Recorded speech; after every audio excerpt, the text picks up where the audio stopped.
Embaixador, se o senhor tivesse começado de novo, né, a sua carreira, que erros o senhor não teria cometido, que caminho o senhor teria percorrido? Como é que o senhor vê um pouco para trás, a lanterna de popa? Eu, se tivesse chance de recomeçar a vida, provavelmente seria um engenheiro, voltado para a construção. Toda a minha vida foi um pouco teórica, lidando com ideias e abstrações, ao invés de que com material concreto. Meu sonho seria ter sido talvez um geólogo para descobrir riquezas ou um construtor.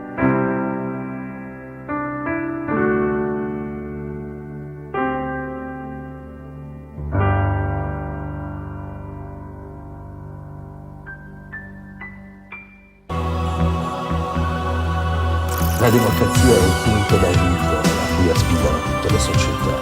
Eu combatia um tipo de arquitetura que não exprimia o concreto armado. Pelé, como é que é viver aqui em Nova York, essa cidade que te asfixia um pouco, mas... Now I'm only depressed a certain amount of time, you know. L'orgasmo è l'orgasmo di tutto il procedimento rituale teatrale. Não é que não seja bom industrializar, tem que industrializar, mas é que a vida não se resume ao crescimento econômico e à industrialização. La creatività è una sintesi tra fantasia e concretezza. Às vezes eu esmorece, isso é uma coisa que eu consigo fazer esmorecer, porque eu tenho uma fé inabalável nesse país.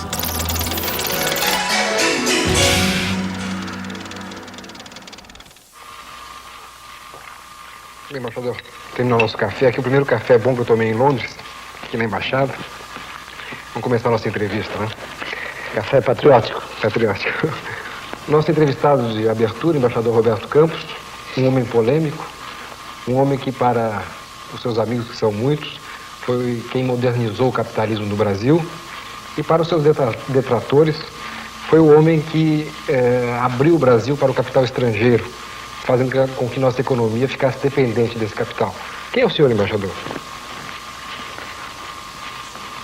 Preferi a sua apelação modernizador da economia brasileira. Não me preocupei de abrir propriamente o país ao capitalismo, até porque não acredito na expressão... Ex-seminarista, embaixador, ministro do Planejamento no governo Castelo Branco, senador e deputado federal, o nosso entrevistado desta noite é, aos 80 anos, um dos homens mais polêmicos do Brasil. Roberto Campos é admirado e festejado pelos adoradores do capital e extremamente criticado por uma esquerda que anda à procura de sua própria identidade. Intransigente defensor do liberalismo econômico, é temido por suas declarações, sempre carregadas de aguçado e ferino senso de humor. Quanto a ser polêmico, isso nunca me preocupou realmente. Sempre acreditei no dito do nosso querido Carlos Drummond de Andrade, segundo quem tristes são as pessoas e as coisas consideradas sem ênfase. Embaixador, o tempo passa, né? Infelizmente. E cruelmente. Cruelmente. Mas você está ótimo. Não acho bem assim. Eu não gosto de me ver em imagens do passado, porque sinto assim a percepção de decadência. E às vezes me sinto como uma velha tia Gagá, que viveu longos anos, e que ao entrar no banheiro e ver o espelho dizia: quem é aquela velha antipática que está me olhando? Embaixador, esses anos de Londres foram bons anos, né? Sim, foram anos extremamente interessantes, porque eu assisti à sucessão de 3 governos. Primeiro o governo de Wilson, trabalhista, depois o governo Calhoun, também trabalhista, e assisti ao começo do governo Thatcher, que provocou as grandes reformas da Inglaterra. Ela modificou a tal ponto a cultura inglesa que o neotrabalhismo inglês hoje pouco se diferencia do thatcherismo. O senhor está que nem o Malraux, né, que dizia que o mundo está ficando cada vez mais parecido com os meus livros, né? Eu diria que o mundo está cada vez mais parecido com as minhas ideias. Ideias que eram heresia, que eu pronunciava como heresia há 30 anos atrás, hoje são sabedoria convencional. Embaixador, pois é, no seu livro, aliás, mais que um livro, né? São 1.500 páginas, né? Que é até uma leitura que eu recomendo, porque realmente é uma leitura muito interessante. O senhor conta praticamente toda a sua vida aqui, né? E eu queria falar um pouquinho sobre isso, sobre o início da sua vida no seminário. Como é que foi essa experiência? A experiência monástica foi extremamente interessante. Eu adquiri hábitos de austeridade, um grande sentido de disciplina, moderação de gastos e absorvi uma boa cultura clássica. Anos a fio estudando latim e grego e depois filosofia escolástica deram-me um razoável instrumental de raciocínio. A rigor, os dois caminhos para a aquisição de capacidade lógica, a meu ver, são a matemática e a lógica escolástica. Eu nunca fui forte em matemática, mas fui muito forte em lógica escolástica. E o senhor ficou 10 anos no seminário? 10 anos. Apesar de que quando eu falo em lógica escolástica é preciso qualificar a coisa, é útil. Mas o Brasil jamais será salvo pelo silogismo. Eu disse outro dia isso ao Fernando Henrique. O Brasil não será salvo pelo silogismo, mas talvez seja salvo pela anedota. De onde a necessidade de senso of humor? Pois é, embaixador, diz que o senhor não é um grande comunicador, né? Mas eu soube de uma história que aconteceu com o senhor com o Lacerda, que eu gostaria que o senhor contasse. Ah, sim, o Lacerda fez uma investida cruel na televisão contra mim e o ministro de Minas e Energia, Mauro Tibal, no governo Castelo Branco, há mais de 30 anos atrás. E o problema é que ele foi tão incisivo e violento que o Castelo Branco achou necessário que eu respondesse imediatamente pela televisão. E eu fui à televisão muito apreensivo, porque se tratava de um debate com um grande comunicador. E se alguma coisa eu tenho, como dizia o Gilberto Amado, é a falta de qualidades cênicas. O Gilberto Amado, o grande escritor, embaixador, dizia: o Roberto, no fundo, é uma boa pessoa, mas tem dois defeitos graves. Ele gosta muito de organizar o pensamento alheio e não tem qualidades cênicas. Lá me vou eu, então, para responder o Lacerda. Faço-o com uma certa emoção, citei dados técnicos, era fácil destruir Lacerda com dados técnicos, o difícil era reproduzir o feito de comunicação que ele tinha. E me lembro que eu citei um trecho da Bíblia em latim sobre o homem de Belial que morre do seu próprio ódio. E os meus assessores de imprensa depois me dizem: mas que desastre, você não tem capacidade de comunicação. Fala que o maior comunicador do país ainda comete esse pedantismo de citar latim. Eu fiquei muito deprimido. Que horror, fracassei. 2 dias depois eu estava andando na praia de Ipanema com minha mulher, vem aí um mulato enorme, me suspende pelo ar, e eu falei: meu Deus, agora os cabeçalhos vão dizer... desempregado esbofeteia ministro em Ipanema. Aí ele me pôs lentamente no chão e disse: é isso mesmo. Eu posso dizer isso na televisão? A esta hora? É isso mesmo. O Lacerda matou o doutor Getúlio, caga latim nele. Eu então chamei os assessores e disse: está vendo? Eu não tenho nenhuma experiência em comunicação e atingi uma nota popular. Mas voltando para o seminário, embaixador, e essa experiência do celibato? É uma experiência dura, mas eu consegui manter-me relativamente casto. Eu diria casto, sem homossexualismo, que desses conjuntos de homens solitários, o homossexualismo costuma aparecer. Mas no seminário não era isso visível, eu consegui manter-me casto. Às vezes tinha que me torturar, quer dizer, usar o silício, que é uma espécie de... eram cordões de arame farpado que a gente aperta no braço ou na cintura, e a dor faz esquecer o apetite sexual. O Leonardo Boff me contou isso também, que é uma coisa medieval, né, que se fala. É medieval. Mas, embaixador, por que o senhor deixou o seminário? Rebeldia intelectual, não foi nenhum problema amoroso. Eu não aceitava o chamado índice dos livros proibidos, Index Librorum Prohibitorum, e senti que seria um indisciplinado na carreira. E por isso deixei. Aí o senhor veio para o Rio de Janeiro ou o senhor já estava no Rio nessa? Não, eu fui lecionar no interior paulista, fui lecionar em Batatais, onde encontrei minha mulher, Estela. Depois vim para o Rio de Janeiro à busca de uma ocupação,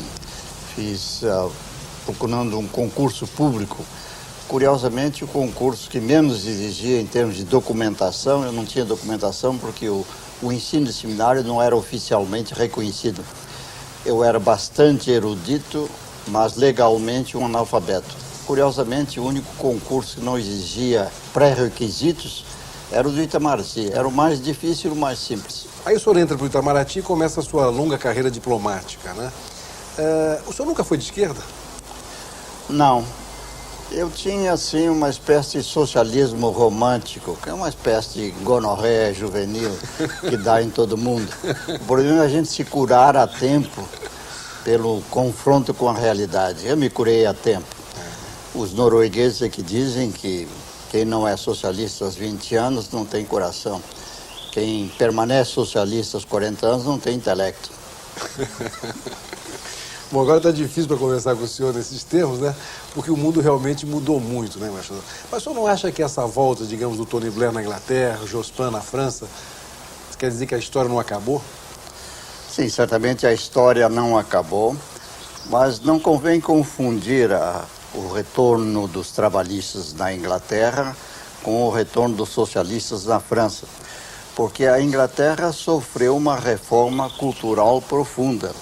Mrs. Thatcher não apenas privatizou empresas, ela reformou a cultura, da cultura da dependência do Estado para a cultura empresarial. Os conservadores franceses, infelizmente, não conseguiram mudar a cultura francesa, de modo que o socialismo francês tem todos os cacoetes antigos.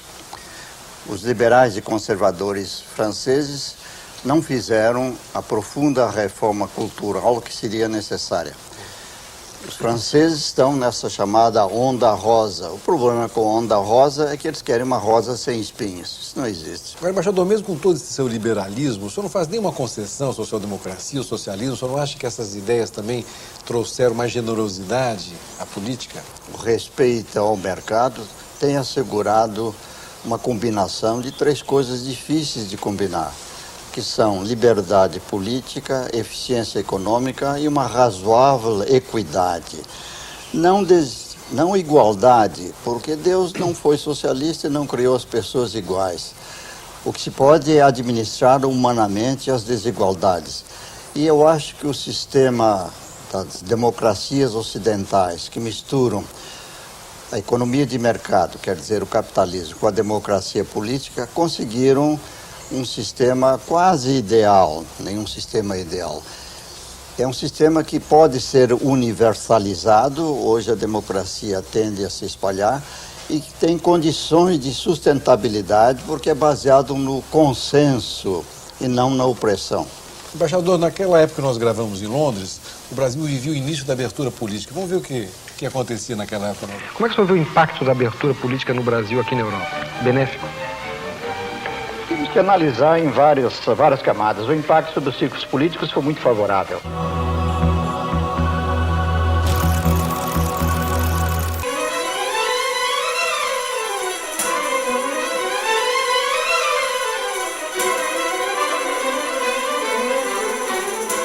Gostaria de perguntar uma coisa agora sobre a abertura.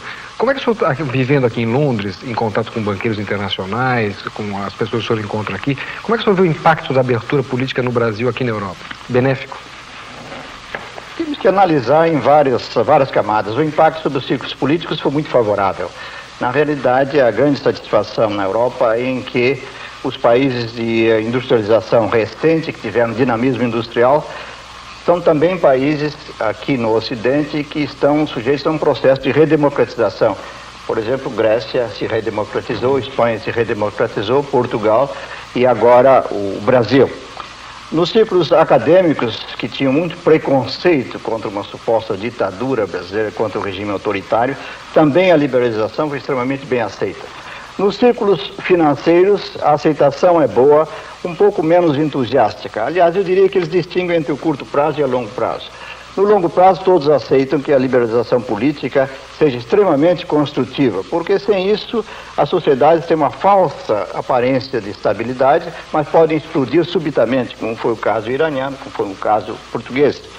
Por isso, a longo prazo, A liberalização política garante que a sociedade não acumule pressões irresistíveis, que essas pressões se extravasem através do processo político normal. O que receiam alguns empresários, apenas alguns empresários, não todos, é que no bojo da liberação política vêm coisas como proliferação partidária, levando a coalizões ingovernáveis, ou então uma explosão sindical. Pois é. O que o senhor comentasse? Eu acho que eu era presciente e os comentários são razoavelmente adequados. E atualizados. E atualizados, é. Entre as minhas poucas virtudes, eu prezo a coerência. Sempre mantive uma certa coerência de atitudes. Mas a análise não está má. Era válida em 1980 e é válida hoje. O senhor acha que essa coligação, digamos, PFL e PSDB é uma coligação, de certa forma, falsa ou ela está funcionando bem? Eu acho que é uma coalizão débil, infelizmente. Isso resulta do fato de que há uma proliferação partidária que faz com que o Congresso não seja uma sinfonia, e sim uma cacofonia. E foram abolidas várias salvaguardas que existiam para evitar a proliferação partidária. A compactação virá no curso do tempo, mas nesse ínterim, o pobre Fernando Henrique tem que sofrer, porque cada projeto exige uma negociação individual. Cada projeto é uma coalizão, por assim dizer. Mas à vista as dificuldades de aprovação da reforma administrativa, da reforma previdenciária e da reforma fiscal. O senhor acha que as reformas são realmente urgentes e necessárias para o desenvolvimento do... Sim, muito urgentes e muito necessárias. Sem a reforma administrativa, os estados estão relativamente desarmados para conter a explosão de gastos com funcionalismo. A reforma previdenciária é das mais urgentes, mas infelizmente não é uma reforma. O que o governo apresentou foi um mero remendo. Mas mesmo um remendo será útil, porque a Previdência já tem um déficit hoje de R$1,5 bilhão de reais. Esse déficit tende a se agravar. O que a reforma previdenciária faz é, por assim dizer, refrear um pouco esse déficit nos próximos anos. Nós temos, daqui a 4, 5 anos, que fazer uma reforma fundamental, que é a mudança de regime, do regime de repartição para o regime de capitalização individual, segundo, por exemplo, o modelo chileno, hoje imitado pelo Peru, pela Argentina e, em menor escala, pelo México. Quer dizer que definitivamente o senhor é pelo Estado mínimo, mas um Estado forte de qualquer forma, regularizador? Sim, eu sou a favor do Estado mínimo para que ele seja forte. O Estado balofo é um Estado fraco. Mas o senhor participou de um Estado forte, né? No Estado, na época da chamada ditadura, do modelo militar, né?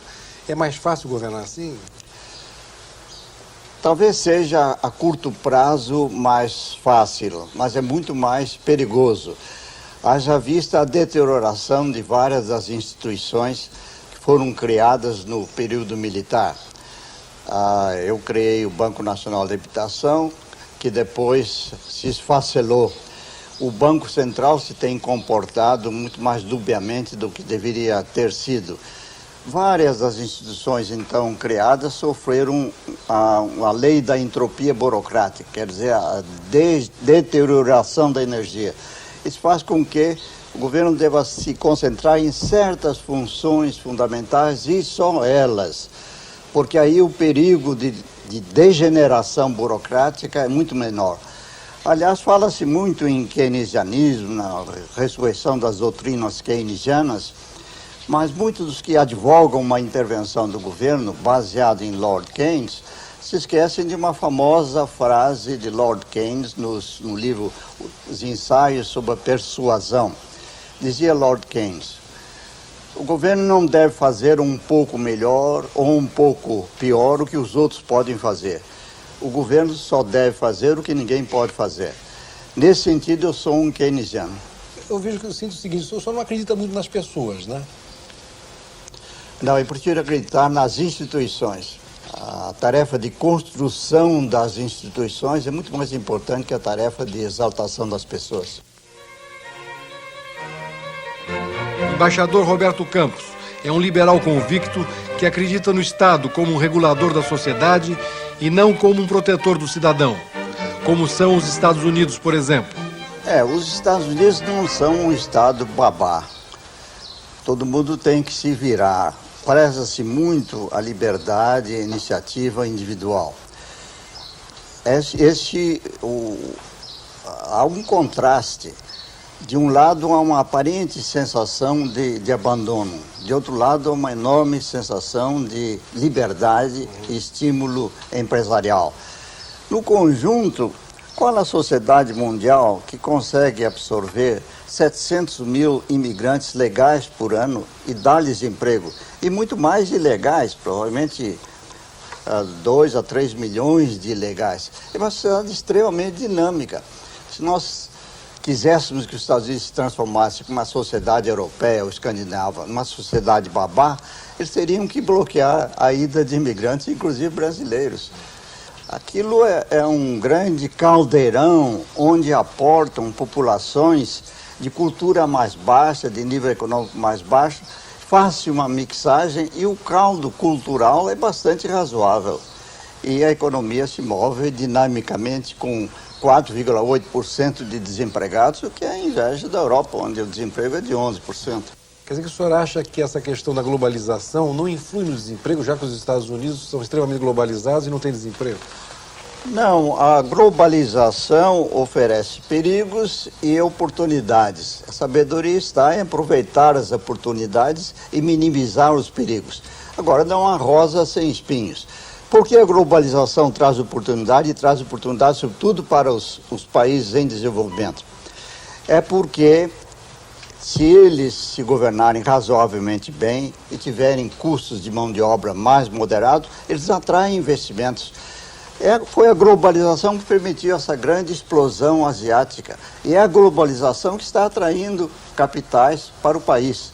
Para isso, nós precisamos de manter certos padrões de comportamento, honrar os contratos, respeitar a propriedade, não exagerar na regulamentação trabalhista, que acaba elevando a mão de obra nominalmente barata, acaba ficando caro. Aliás, uma das tragédias brasileiras é que os salários são muito baixos e a mão de obra é cara, pelo excesso de regulamentação, excesso de contribuições.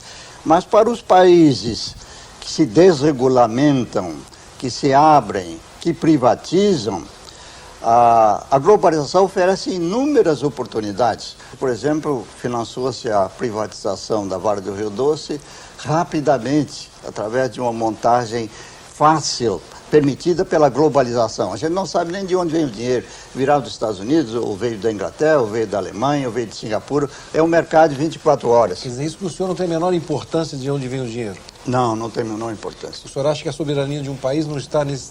Não, o dinheiro não tem cor e se ele toma a forma de investimento, ele é útil, seja ele providenciado por Deus ou pelo diabo.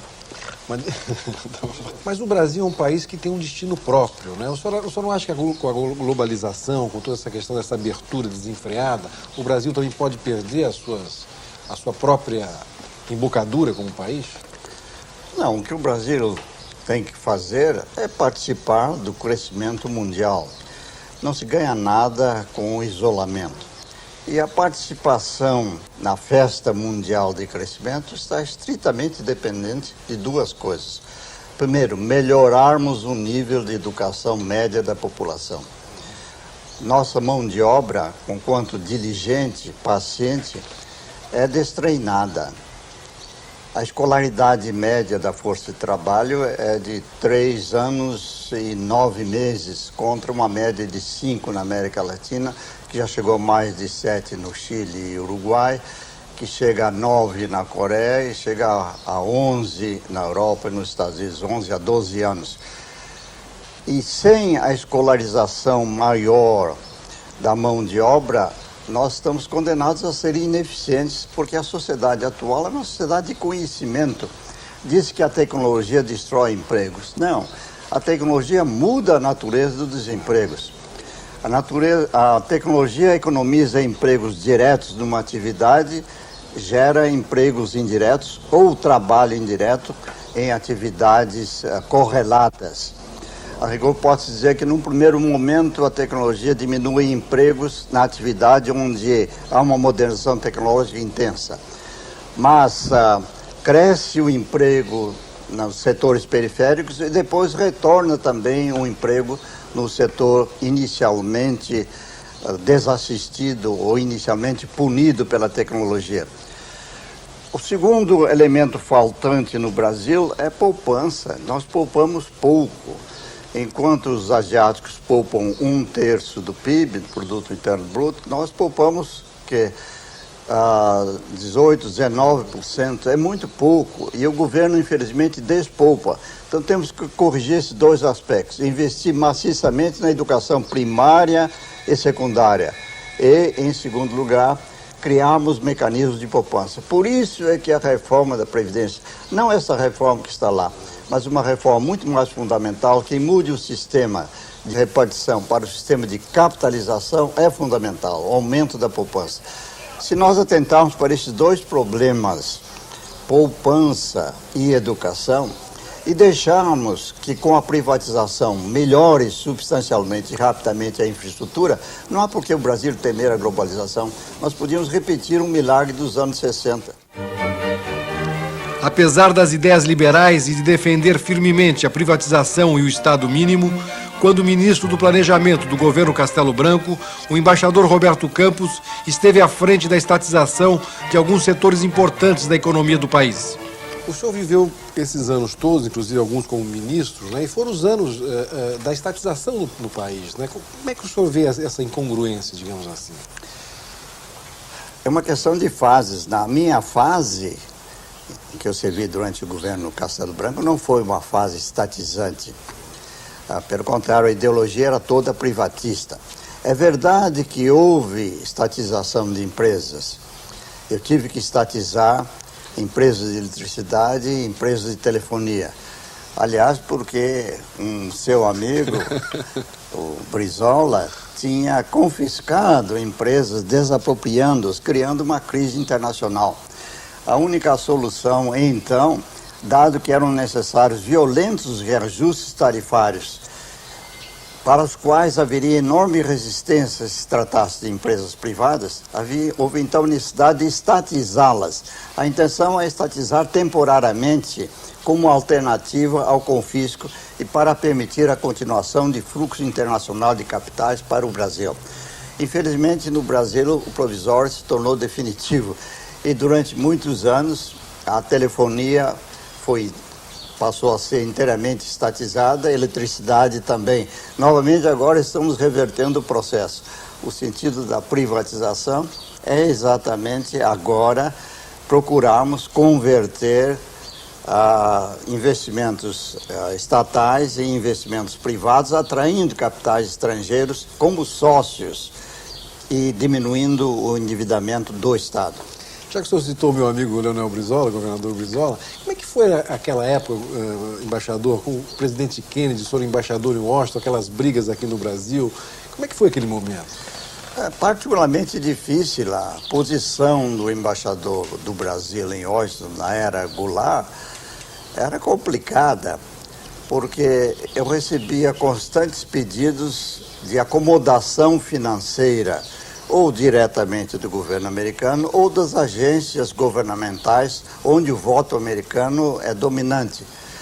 Ao mesmo tempo, o Brizola aqui fazia discursos contra o imperialismo americano, e sendo cunhado do presidente. Ora, lá havia uma grande intimidade política entre Jack Kennedy e seu irmão Bob Kennedy. Então eles entendiam que o parentesco político implica num certo grau de corresponsabilidade. Mas aqui no Brasil, não era diferente. Cunhado não é parente. O cunhado não é parente. De modo que enquanto Goulart, precisando de acomodações financeiras, solicitava o apoio em Washington, o Brizola acusava o imperialismo americano. explicar isso lá não era uma tarefa fácil, era uma tarefa desgastante, quase neurotizante. A única vantagem disso foi que eu tive uma aproximação com o presidente Kennedy muito maior do que a costumeira nos embaixadores, porque ele me chamou mais de uma vez para ver se conseguíamos transformar as desapropriações do Brizola numa nacionalização negociada em termos generosos, pagamento em 40 anos, com financiamento do inicial do Export-Import Bank para o primeiro pagamento à vista e assim por diante. Quer dizer que o senhor acha que vem daí essa coisa do americanismo do Roberto Campos? Vem daí. Seria muito mais confortável politicamente ir a um comício e falar mal dos Estados Unidos do que ir ao Tesouro Americano a pedir arrego financeiro. Vamos voltar para Londres, embaixador. Embaixador, outra coisa. Fala-se muito que o senhor é um homem ligado aos americanos. Qual é a verdade nisso? Não sou nem pró-americano, nem anti-americano. Sou pró-brasileiro. Acredito que, da mesma forma que Lenin chamava o nacionalismo da moléstia infantil do comunismo, o anti-americanismo é a moléstia infantil do nosso nacionalismo. Acontece que eu nunca me vi em posição de poder folgadamente e com prazer incriminar ou acusar os americanos, porque boa parte da minha vida diplomática foi consumida tentando negociar empréstimos para o Brasil. No tempo, fui embaixador de Jean Goulart em Washington, um tempo em que a moda no Brasil era uma retórica anti-americana, anti-imperialista, ao mesmo tempo que eu recebi instruções para ir pedir dinheiro aos americanos. Não me ficava bem ir ao Departamento de Estado, ao Departamento do Tesouro, pedir urgentemente dinheiro para as nossas necessidades e adotar a postura clássica: me dá um dinheiro aí, seu canalha, imperialista. Por isso fui obrigado sempre a uma retórica mais moderada e mais realista. Mas nos Estados Unidos me chamam de nacionalista, porque defendia intransigentemente os interesses brasileiros. Agora, essa história de americanista, entreguista, me parece uma retórica tão ultrapassada que eu admiro que você, que vive no exterior há 5 anos, ainda se entrega a esse primitivismo acusatório. Pelo menos eu repita.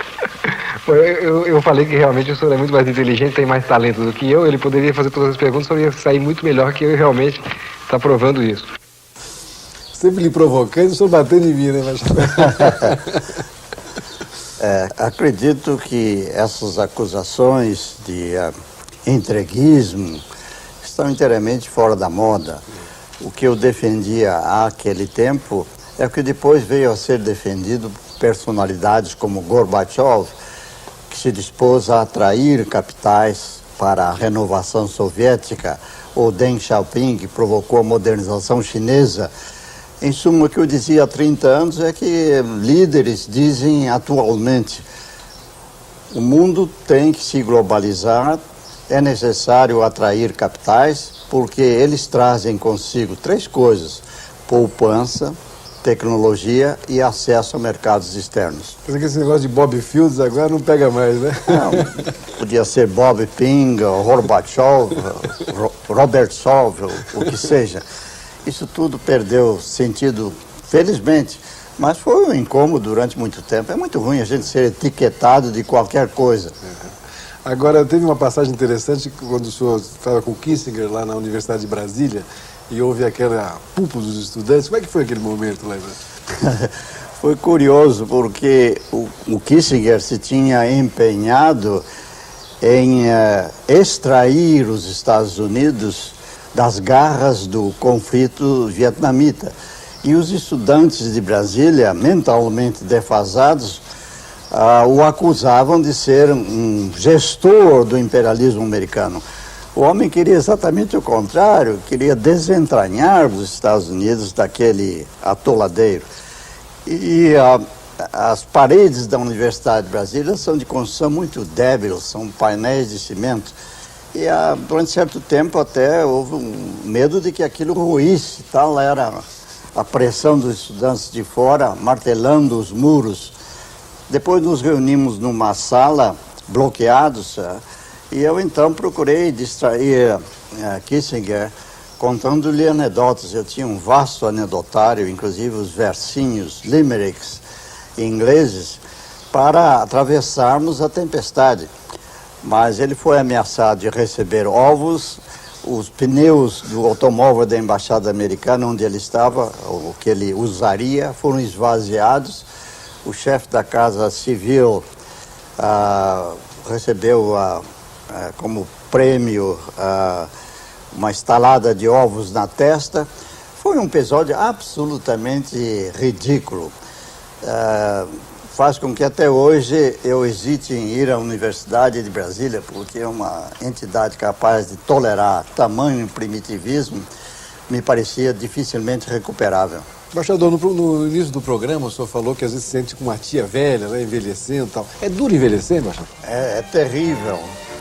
Eu me lembro da frase do pessimista filósofo Schopenhauer, filósofo alemão, que dizia que os primeiros 40 anos são o texto, já os próximos 30 anos são os comentários. Ele morreu aos 72 anos, eu já estou com 80. O que eu sou agora? Somente uma nota de rodapé.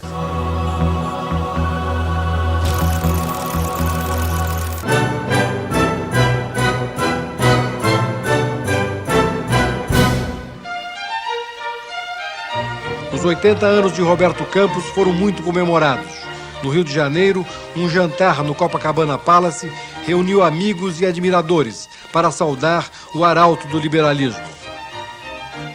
Embaixador, no início do programa o senhor falou que às vezes se sente com uma tia velha, né, envelhecendo e tal. É duro envelhecer, embaixador? É terrível. Eu me lembro da frase do pessimista filósofo Schopenhauer, filósofo alemão, que dizia que os primeiros 40 anos são o texto, já os próximos 30 anos são os comentários. Ele morreu aos 72 anos, eu já estou com 80. O que eu sou agora? Somente uma nota de rodapé. Embaixador, o senhor teve esses 10 anos no seminário, foi um homem muito ligado assim, na fé. Como é que o senhor vê a questão de Deus, do além, lá em cima? Deus é indispensável. Se não existisse, teria que ser inventado. Quer dizer que o senhor ainda é um homem de fé, um homem que... Sim, sobretudo nos momentos de pânico. A fé do medo antes que a fé da virtude, infelizmente. Na política, embaixador, o senhor teve momentos de pânico, de medo, de arrependimentos? Que balanço o senhor faz assim, desses anos todos? Eu não diria que tive pânico ou arrependimento, mas tenho tido frustrações. Quando ingressei na política, indo para o Congresso, para o Senado, no momento em que eu era uma voz isolada, porque era uma voz do liberalismo contra monopólios estatais, coisa que não estava afinada com o pensamento da época. Quando cheguei ao Senado, eu acreditava piamente que iria fazer o bem. Hoje, já me dou por satisfeito se conseguir evitar o mal.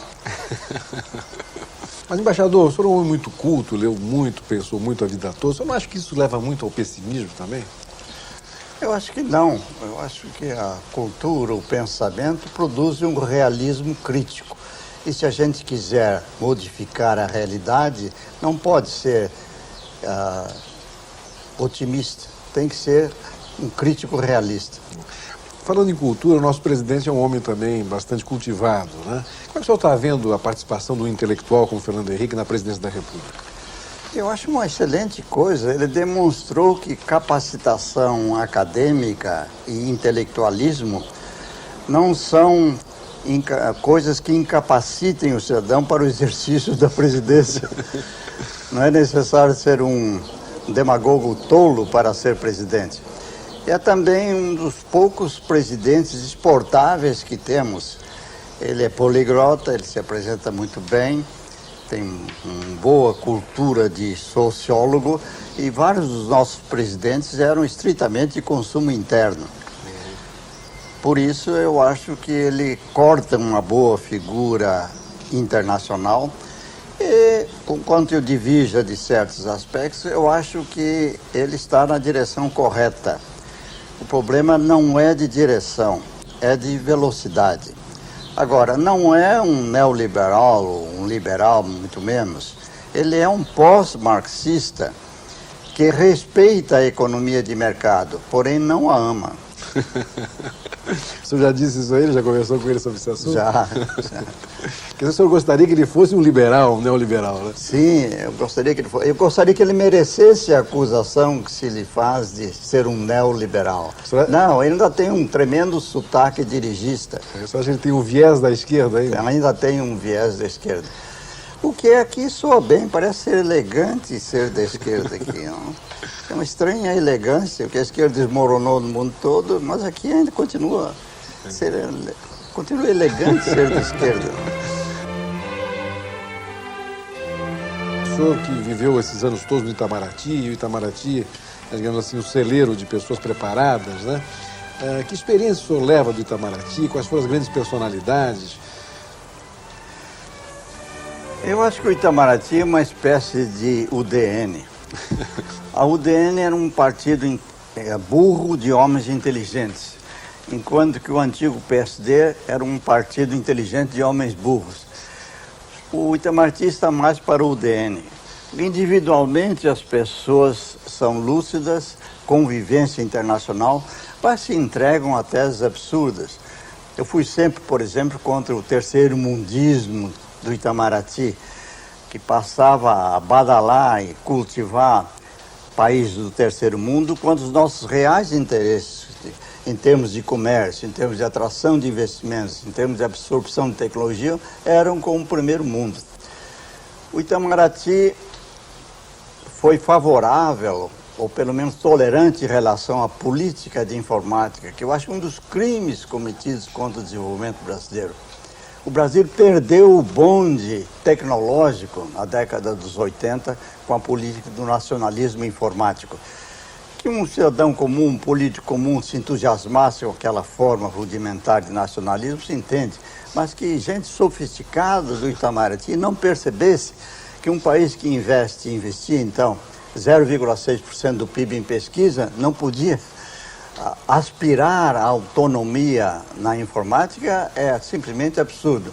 E agora estamos vendo a correção por Fernando Henrique de um outro erro. O Brasil se recusou a assinar o Tratado de Não Proliferação de Armas Nucleares de 1968. Eu fui talvez a única voz, o único diplomata que ousou falar em público e escrever a favor da adesão ao acordo. A não adesão não levou a um desenvolvimento nuclear pacífico do Brasil, causou enorme suspicácia no mundo e quase que gerou uma estúpida corrida nuclear latino-americana. Hoje nós reconhecemos que foi uma tolice não tê-lo feito e o Brasil parece que se dispõe a assinar o Tratado de Não Proliferação Nuclear. Por isso eu vejo o Itamaraty com grande admiração em termos de pessoas isoladas e com visão crítica em relação ao ente coletivo.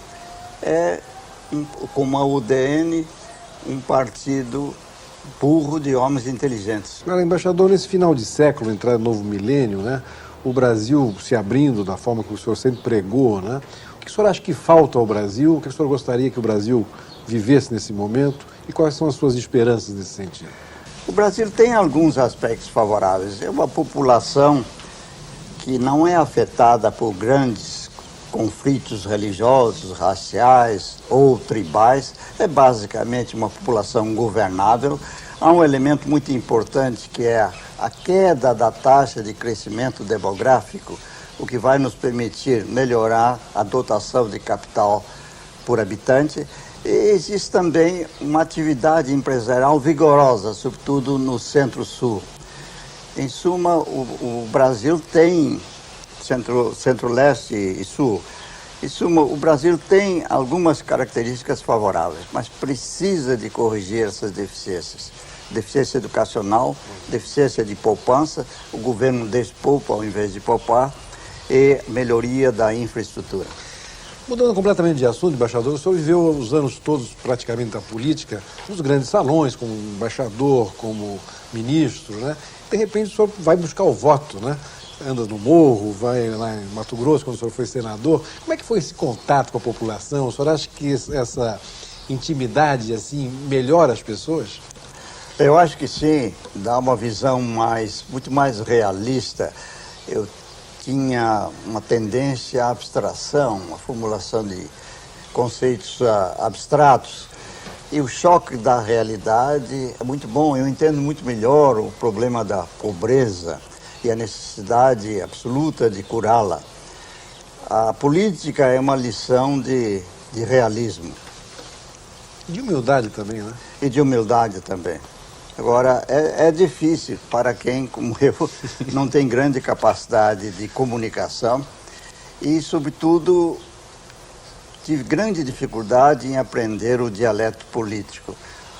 Em Mato Grosso, quando fiz campanha para o Senado, costumava dizer que é preciso aprender o dialeto pang, o dialeto dos comícios.